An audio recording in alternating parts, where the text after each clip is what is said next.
أعوذ بالله من الشيطان الرجيم بسم الله الرحمن الرحيم الحمد لله رب العالمين والصلاة والسلام على نبينا الكريم وعلى آل بيته الطيبين الطاهرين اللهم صل على محمد وآل محمد.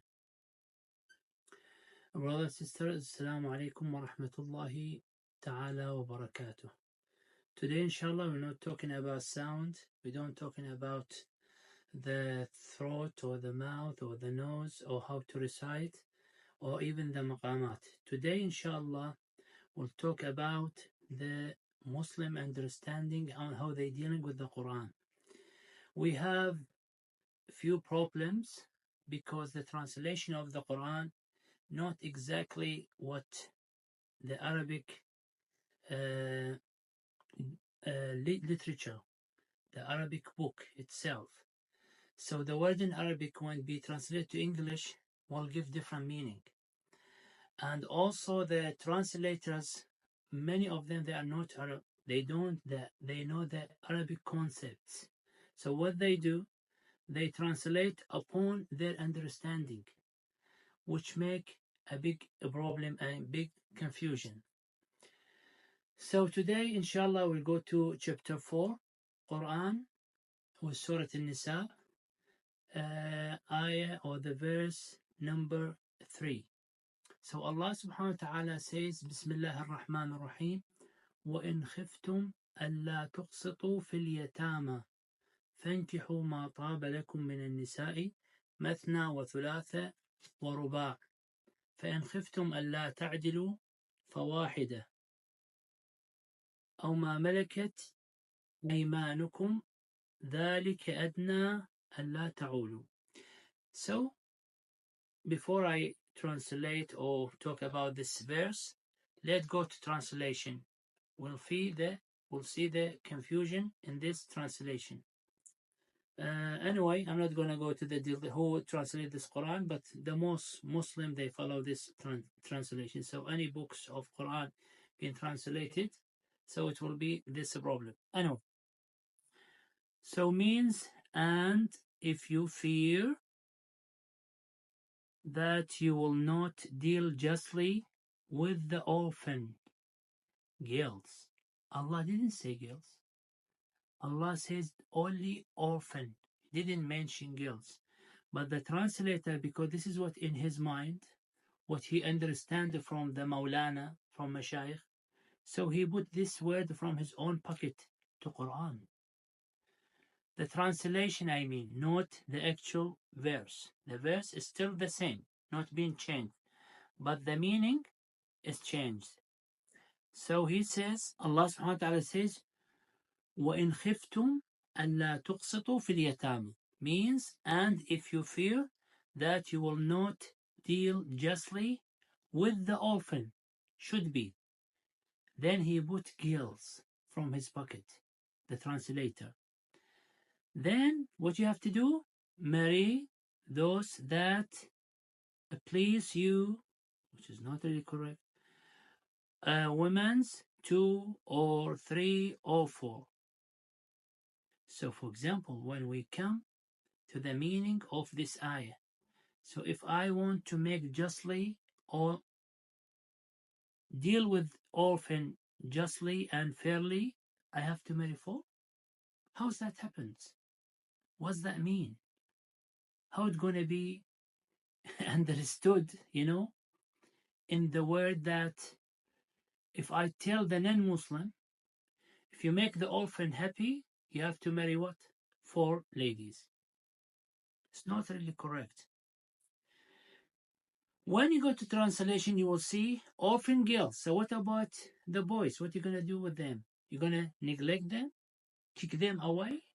Allah subhanahu wa ta'ala not saying that.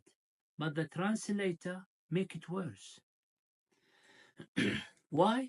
Because he think, how are we going to get married? You get married with who? With boys? No, you have to go to the girls. So that's why they put girls from their own pocket. Not from Allah, not from the Quran.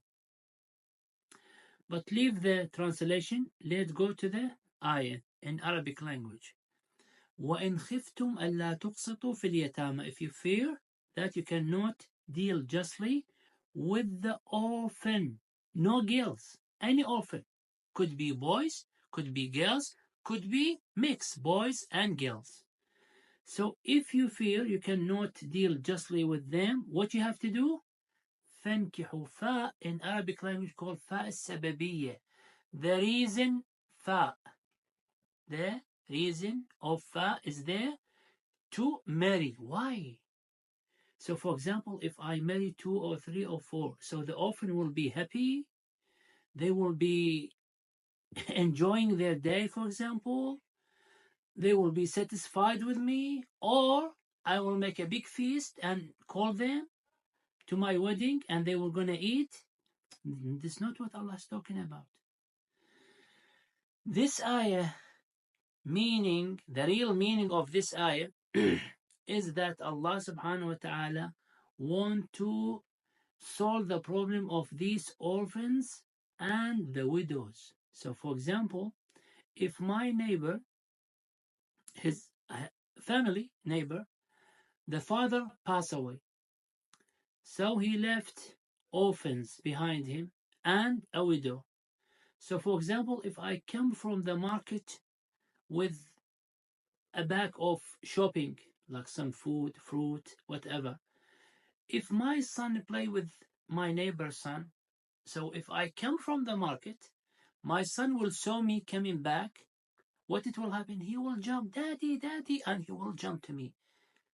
The boy, the orphan boy, will be very sad, deeply sad, because there's no one will wait for him, or no one he waiting for. So Allah subhanahu wa ta'ala want to solve his problem. How he will solve it is not just you give charity, not just you give sponsor. This is money is not enough. Allah want to fix the situation of this orphan, boy or girl. So here Allah give the opportunity to the man, if he has money, if he has the opportunity to open another house, to marry that lady. Why? Not of the desire, not of just because he thinking there's a lady.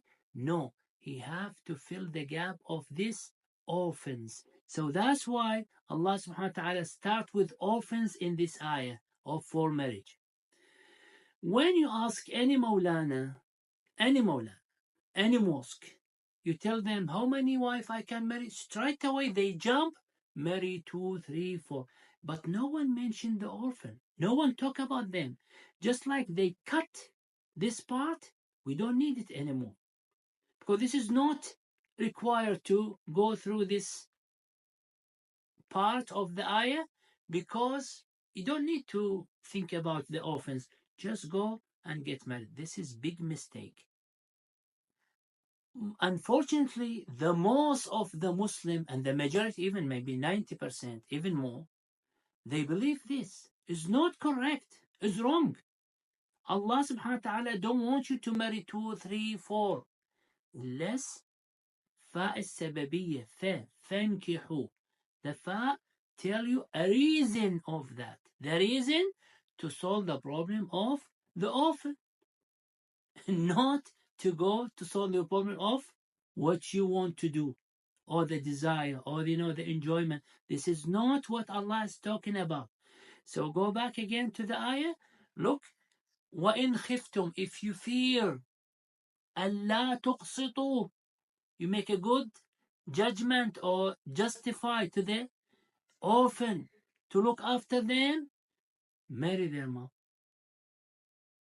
If you have more money, marry the second one. If you have more money, make it 4. But you have to deal with them unjustly. Look after them. This is what Allah wants, to fill the gap. So this orphan will grow normally. There's someone will look after him. Someone will fill the gap of his dad, the missing dad. That's it.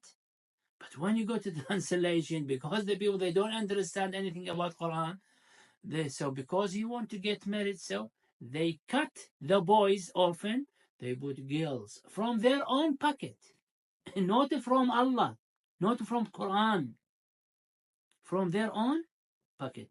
So that's why, inshallah, in this channel, we will solve all these problems. I know many wives now, they will be, or the girls, they will be so happy with me. But this is not you have to be happy or you have to be sad. You have to understand. So next time if you see your husband tell you, Allah allow me, tell him, yeah, allow you, but in orphan way. You have to look after them, not your desire.